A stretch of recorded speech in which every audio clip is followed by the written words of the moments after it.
Imagine facing years of prejudice and humiliation simply because of your skin color. Now picture this: an elderly black man enduring public ridicule by his racist landlord, only for his actions to spark a chain reaction that leaves the entire town in awe. This is the story of how an unjust act of racism can ignite a transformation no one saw coming. The small neighborhood is alive with the simple rhythms of a quiet afternoon. Children run through the streets, their laughter bouncing off the walls of the modest homes lining the block. The sun dips lower in the sky, casting long shadows as Mr. Charles, a man of about 70, slowly walks down the street with the aid of his cane. His gait is steady, though each step seems heavier than the last, burdened by years of struggles that have yet to let him go. As Mr. Charles approaches his modest apartment, the familiar, albeit strained, comfort of his surroundings calms his heart. The air is warm, and for a moment he allows himself to soak in the tranquility of the evening. But just as he steps onto the path toward his apartment, he notices a figure in the distance. Mr. Thompson, his landlord, stands near the entrance of the building, with a smug expression plastered on his face. Mr. Thompson is a middle-aged, well-dressed white man, with an air of superiority that seems to radiate with each step he takes. Mr. Charles has learned to ignore the judgment in the landlord's eyes, the whispers that follow him through the halls, the disapproving glares. He has been a tenant in this building for over 2 decades, but no matter how long he stays, Mr. Thompson's demeanor toward him has never changed. It's a daily reminder of the kind of world he lives in, a world where his skin color seems to be the only thing that people like Mr. Thompson see when they look at him. "Charles," Mr. Thompson calls out, his voice dripping with disdain. "Thought I'd find you here. It's time to pay up, as always. I don't care what you've got going on, you're behind again, and I'm not letting it slide any longer." Mr. Charles looks up at him, his face a mixture of weariness and resolve. He's heard this speech countless times before, yet every word stings like it's the first time. "I'll pay you soon, Mr. Thompson.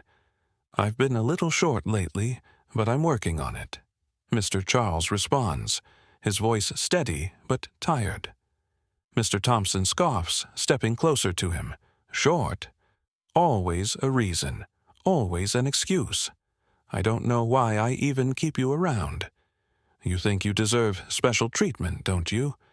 Just because you've been here forever doesn't mean I'll keep tolerating your nonsense." The words are harsh, intended to degrade.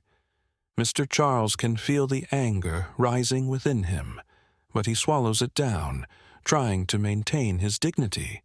He knows all too well that any confrontation with Mr. Thompson would be met with more ridicule, more hostility. Yet something inside him stirs. Mr. Thompson stands there, arms crossed, waiting for an apology or some sign of submission. But instead of bowing his head, Mr. Charles lifts his chin slightly, meeting the landlord's eyes without flinching. "I'm just trying to live, Mr. Thompson. I'm not asking for anything extra," Mr. Charles says, his voice firm now, though the weight of the years presses on him. "But I won't be treated like a lesser person because of where I come from or the color of my skin." There's a long, tense silence between them. Mr. Thompson's expression flickers with a mixture of surprise and disbelief. He expected Mr. Charles to back down, to apologize, to cower before him. Instead, he stands there, unmoved. The moment stretches, the power dynamics shifting in ways neither of them can fully understand yet. Mr. Charles, at 70 years old, has lived a life of perseverance. He's seen the world change in ways both remarkable and painful. Born in a segregated town, he was taught at a young age to be strong, to keep his head down, and to strive for dignity. even when the world seemed determined to strip it away. He worked his entire life, often at multiple jobs, providing for his family. His heart was always in the right place, always hoping that his children would have a better life than he did.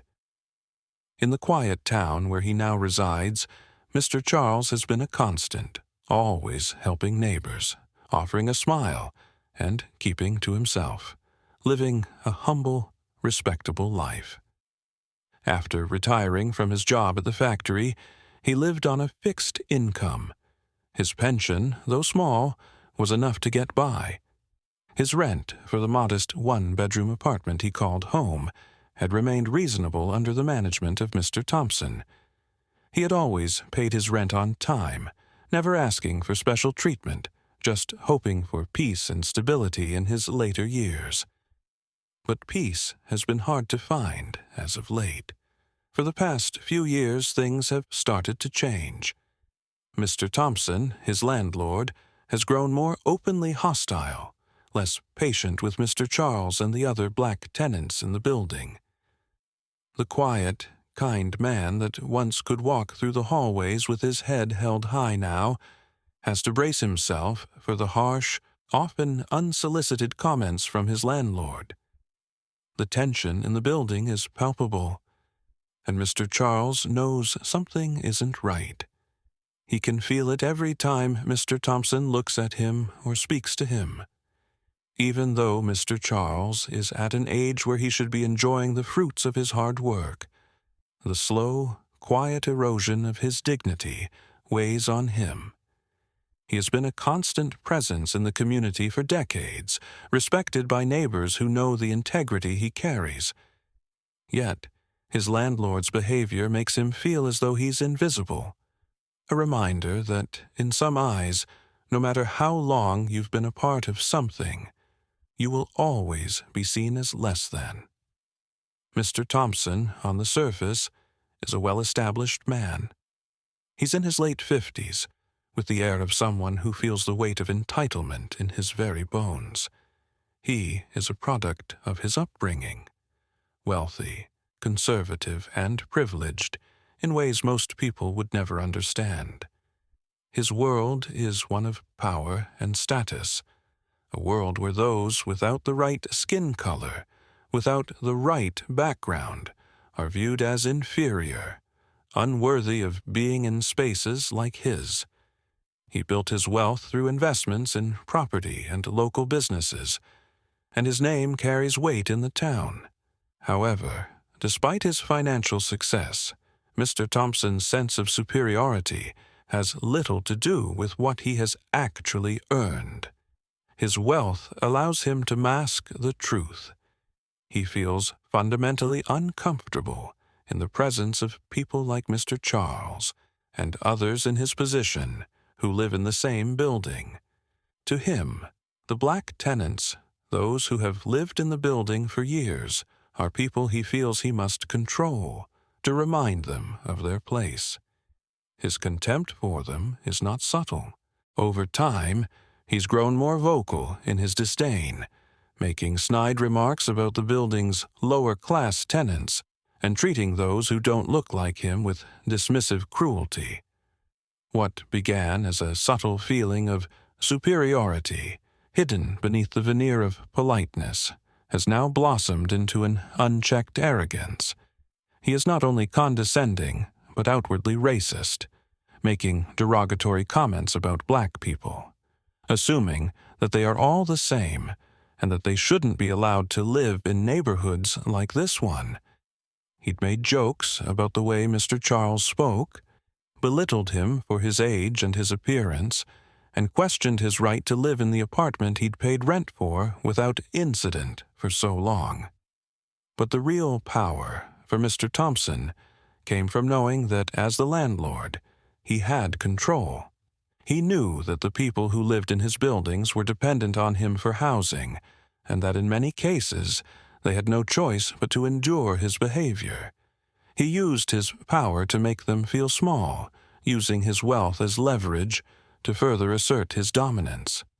And so, every time Mr. Charles, or any other tenant raised a concern or asked for fair treatment, Mr. Thompson would shut them down with an insult, a threat, or simply by ignoring them. He knew they had nowhere else to go, and he knew that, for most of them, finding a new place would be nearly impossible. In his eyes, it was simple. His power was secure, and he would continue to use it to intimidate and belittle those who couldn't fight back. But what Mr. Thompson didn't anticipate was the quiet power that Mr. Charles would wield in the face of such treatment. What he didn't see was the anger, the resilience, and the quiet strength that had been built over decades of injustice. Mr. Charles was walking slowly toward his apartment, a cane tapping rhythmically against the ground with each step. The day was unusually warm for the season, and he could feel the sweat trickling down his back as he neared the entrance of the building. His mind wandered to the small things, the bills to be paid, the groceries to buy, the little errands that had to be done. As he approached the door, he noticed Mr. Thompson standing there, arms crossed, a look of disdain on his face. His heart sank. This wasn't the first time this man had treated him this way, but something about today felt different. "You're always causing problems, Charles." Mr. Thompson sneered, blocking the doorway with his body. "What is it this time? The faucets leaking again? Or maybe you just want a little more attention. You people always think you deserve special treatment." Mr. Charles's hand tightened around the handle of his cane, but he didn't say anything immediately. He just stared at the man who had made his life so difficult for years. He'd grown used to the disrespect, the belittling comments, and the way Mr. Thompson talked down to him, like he wasn't even worthy of a decent conversation.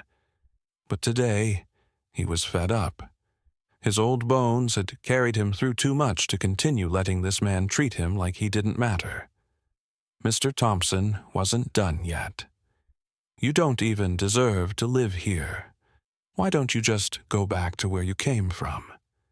This neighborhood is for people who work hard, not for people like you. I'm tired of you complaining all the time. You should be grateful I even let you stay here." His words echoed through the hallway, cutting through the air with sharpness.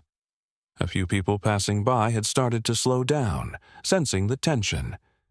Some of them murmured to each other, a few looking in the direction of the confrontation. Mr. Charles could feel the sting of every word, but he wasn't going to let it break him. Not today. He took a deep breath, the kind of breath a person takes when they've decided they've had enough. Slowly, he lifted his head to look at Mr. Thompson, his voice calm but unwavering. "You may have power over me, but you don't have power over my spirit.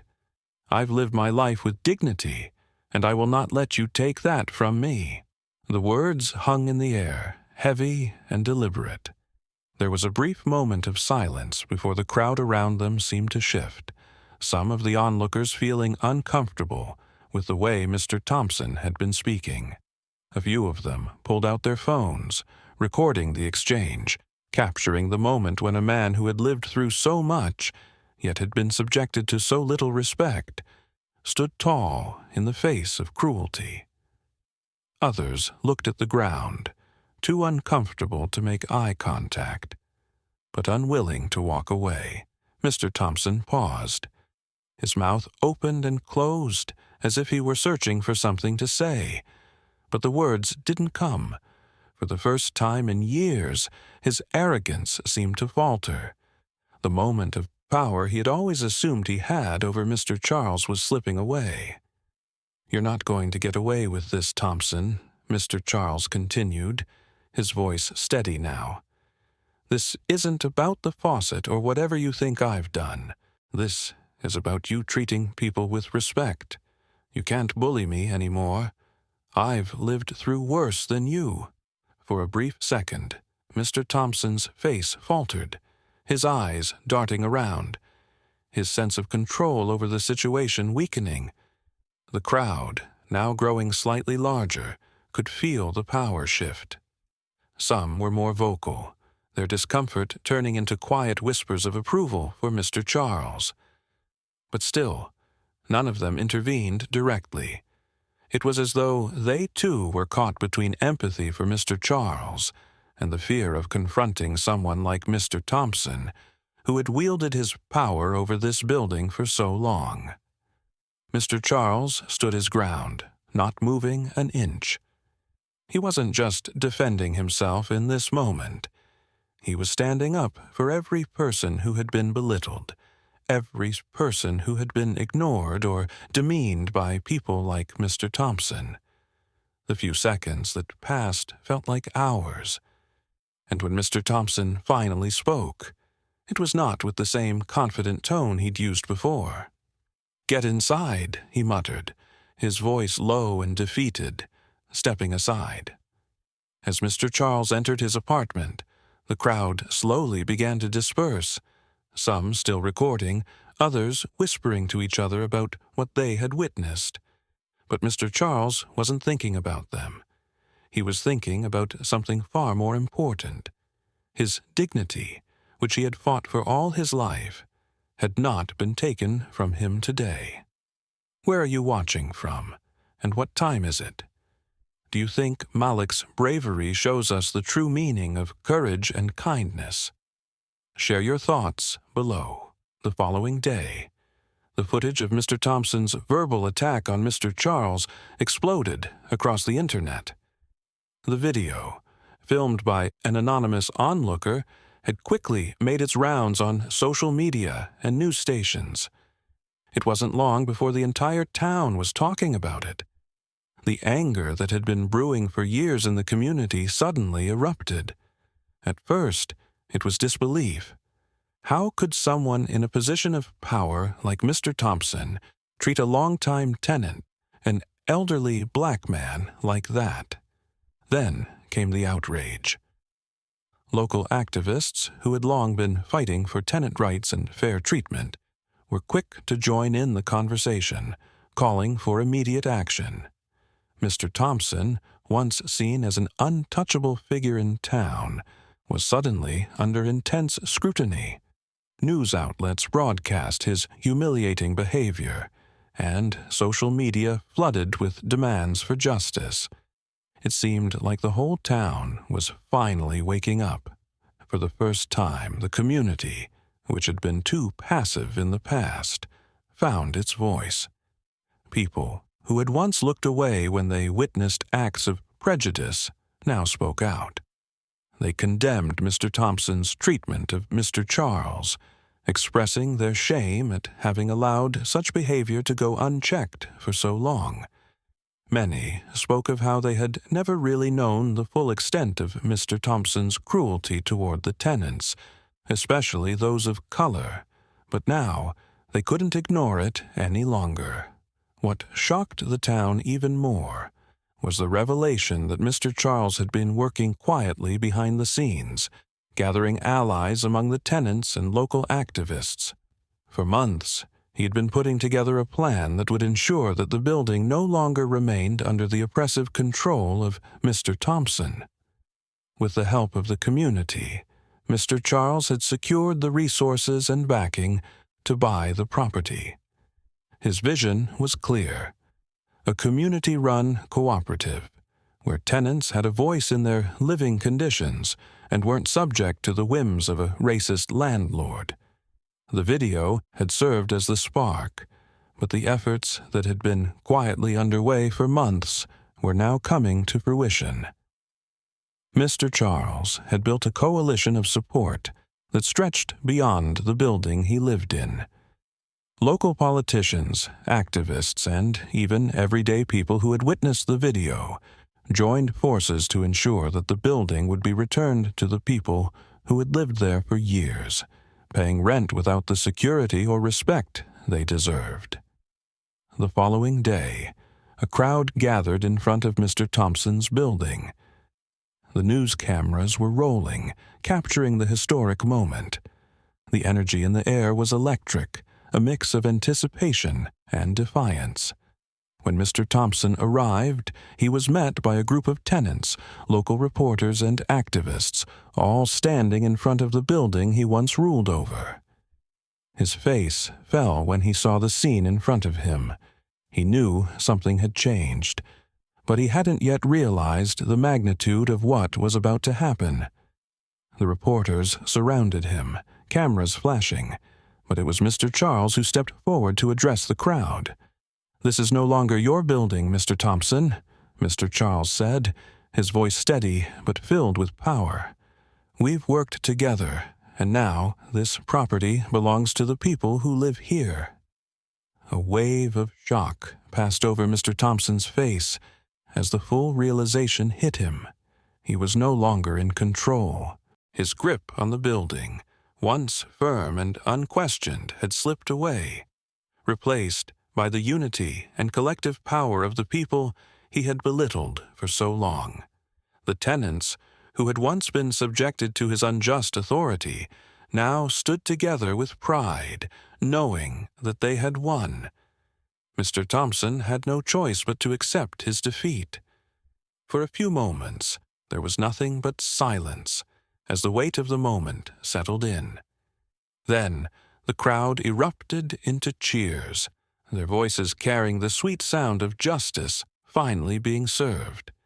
The old, oppressive power structure that had once ruled over them had crumbled, and in its place was a new beginning, one built on the hard work and solidarity of a community that refused to be silenced. As Mr. Thompson was forced to relinquish control, he could only stand there, speechless and defeated. It was the end of an era for him, and the start of something new for the community. The oppressive, racist system he had maintained for so long had been dismantled by the very people he had thought beneath him. Mr. Charles had led them to victory, and the change was palpable in the air. The victory wasn't just about the building. It was a victory for every person who had ever been treated unfairly, for every person who had suffered in silence. It was a symbol of the power that comes from standing up to injustice and demanding what is rightfully yours. Mr. Thompson's grip on the building slipped quickly. Faced with the undeniable reality of his defeat, he was forced to sell the property at a fraction of its true value. The new owners, a collective group led by Mr. Charles, wasted no time in initiating the transformation. The building was no longer a symbol of exploitation and oppression, but one of community, equity, and empowerment. Under Mr. Charles's leadership, the tenants had more than just a roof over their heads. They now had a voice in their homes. The community was united in their efforts to make the building a space of dignity and respect. What had once been a place where tenants lived in fear and under the control of a racist landlord was now a thriving cooperative where everyone's needs were heard and addressed. Residents could finally breathe freely, knowing that they were part of something bigger, something fairer.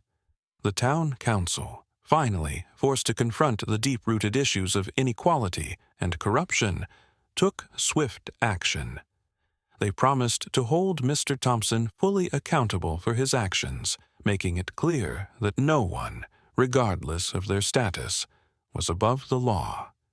The council assured the community that they would work to prevent any other individuals from taking advantage of their power the way Mr. Thompson had.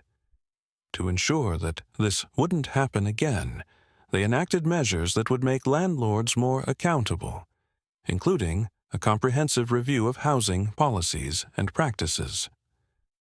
Mr. Thompson, who had once been a powerful figure in the local real estate community, was blacklisted from the industry. His reputation was forever tarnished, and he found himself struggling to regain any foothold in the town he had once dominated. The consequences of his racism and abuse were swift and far-reaching. For Mr. Charles, The victory was more than just a personal one. It was a victory for the entire community. With the building now under their control, Mr. Charles and his neighbors set their sights on bigger goals. Using his newfound platform, Mr. Charles continued to advocate for social justice and racial equality, not just within the walls of the cooperative, but throughout the entire town. He worked alongside local leaders, activists, and organizations, ensuring that the fight for equality didn't stop with his victory over Mr. Thompson. The building that had once been a symbol of exploitation became a beacon of hope, showing others that systemic racism and inequality could be fought and won. What had seemed impossible, a community taking control of their homes, their lives, and their futures, had now become a reality. Mr. Charles led the way, inspiring others to take action in their own lives and communities. Through his actions, he had shown that courage and persistence could lead to real change. The cooperative became a model for other neighborhoods, proving that when people come together with a shared sense of purpose, they could transform their world for the better. People began to look at Mr. Charles and the cooperative not just as a place to live, but as a living example of how unity, empowerment, and resilience could create a just society. In the months that followed, the impact of Mr. Charles's leadership was felt beyond the building. The lessons learned in that small, once-ignored corner of the town reverberated across the broader community. People began to see the power in standing up against injustice, no matter how big or small, and they started to believe that change was possible. What started as a fight for a single building turned into a movement that challenged the status quo and set a new standard for fairness and equality. In the end, Mr. Charles not only transformed the building, but helped spark a larger cultural shift in his town. His resilience and commitment to justice created a ripple effect that went far beyond the neighborhood. A new era of justice had begun, one where power was not measured by wealth or status, but by one's ability to lift others up and fight for what's right. The victory that Mr. Charles had secured over Mr. Thompson became more than just a personal win. It was a symbol of something much larger. His determination to fight back against injustice, despite the challenges, ignited a new sense of hope in the town. The people, who had once felt powerless in the face of discrimination, now found the strength to stand up for themselves and each other. Mr. Charles's quiet yet resolute fight became the rallying cry for anyone who had ever been oppressed or overlooked. As word of Mr. Charles's triumph spread, the town began to undergo a transformation. Neighbors who had once remained silent in the face of injustice now spoke out, emboldened by his actions. The community, once divided by class and race, found common ground in their shared pursuit of fairness. Conversations about equality and the dismantling of discriminatory practices became a regular topic in town halls, at local meetings, and even among friends over coffee. The small, once overlooked community now stood as an example for others, showing that even the most entrenched systems of power and oppression could be challenged. The once quiet streets were now filled with a sense of solidarity and hope. People who had suffered silently began to believe that their voices could make a difference. The feeling of unity spread like wildfire, breaking down the barriers that had long divided the town. Mr. Charles, who had spent his life serving his community with dignity, became a living testament to the power of one individual standing up against injustice. He continued to lead by example, teaching others that true power did not lie in wealth or status, but in the ability to stand for what's right, no matter the odds. His story became a beacon of hope for other marginalized groups, showing that courage could bring about real change. The final scene shows Mr. Charles standing proudly in front of the building he had fought so hard to reclaim. The building, once a symbol of exploitation and discrimination, had been transformed into a thriving cooperative where every tenant had a voice and a stake in the community. The sun was setting behind him, casting a warm glow on the new chapter of his life, and on the life of the building and its tenants. As Mr. Charles gazed at the building, a place that had once been a symbol of oppression, he couldn't help but smile. The building was now a reflection of everything he had worked for: equality, fairness, and the dignity of all people. His quiet dignity had sparked a larger transformation, one that would continue long after his time. The work was not over, but it was a step forward, and that was something worth celebrating. His final words, spoken with quiet determination, echoed in the hearts of those around him. This is just the beginning. The power of unity and justice can change the world, one step at a time.